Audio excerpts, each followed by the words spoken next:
Paver Restoration of Florida, 352-282-2886. Find us on the web at paverrestorationfl.com.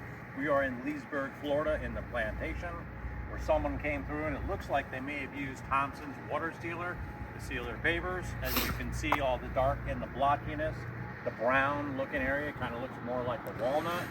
We're going to strip this entire area, front walkway, front entryway, and these little areas right here are called the verges. We're going to strip those on both sides all the way down. It wraps around. We'll add in all new sand, and then we're going to tint it with a gray translucent tint to bring that color back and make it look vibrant.